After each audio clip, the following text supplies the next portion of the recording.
Ed, obviously you go into this game off the back of that win over Connaught. How much difference can that make to, I suppose, confidence and belief? Obviously, we've struggled at times away from home, so I thought we put in a decent shift against Connaught.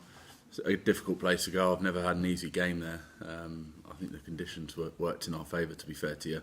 But again, played many a time at Sandy Park, and difficult side, Exeter top of the table for a reason. So it's just another massive challenge for us, and we'll take it in our stride.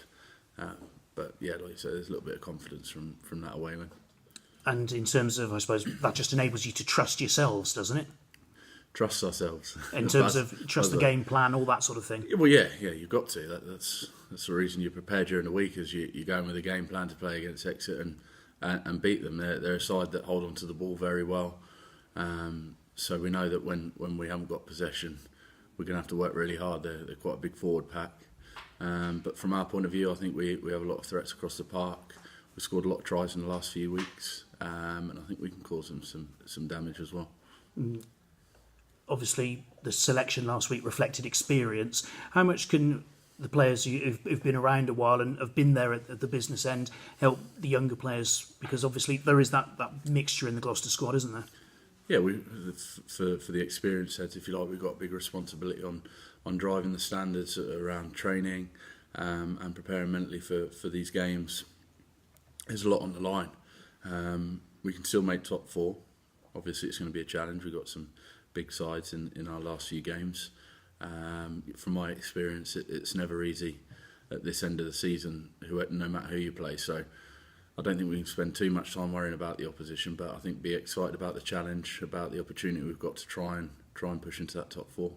And your experience at Leicester, plenty of times where you were having to play catch up to get into the top four, but you always managed it. What's the secret? What's the secret? Doesn't matter how well you start, is the secret. There's plenty of times at Leicester where by November, December, people were writing them off, but we always kind of came good January, February, and as you've seen, it kind of the way it's going for them at the moment. What really matters is kind of February onwards, because as long as you're not too far behind, second from bottom or whatnot, it's quite a congested table. So it really counts at this end how much energy you got left in the tank, how much petrol you got to keep going to the end, because every week, like I say, becomes a challenge. And those teams sitting just below you are pushing you, and the teams above you are winning every week. So it's mentally how long you can maintain that.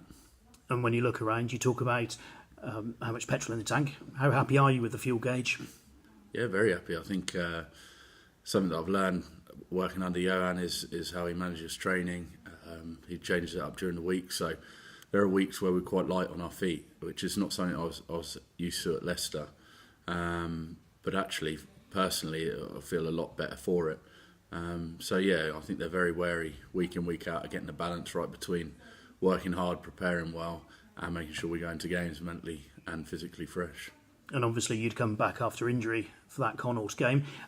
Physically, how happy are you? Feeling fit and pain-free, or as pain-free as you can feel at this stage of the season?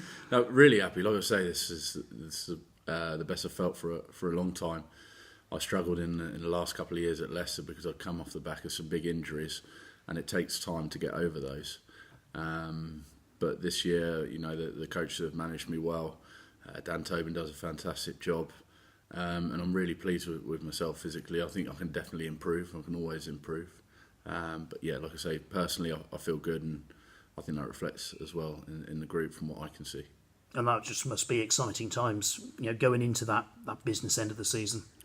But it has to be. That's why I say the focus is on what we can achieve rather than looking at who we're playing against, whether it's home or away. The excitement is that we can still make top four, and that's off the back of some disappointing results. We could have maybe made it a little bit easier for ourselves if we'd have closed out the games against Wasps, for example, and Newcastle. But we didn't. But we've managed to keep ourselves in the race, really. So difficult games, but yeah, all to play for.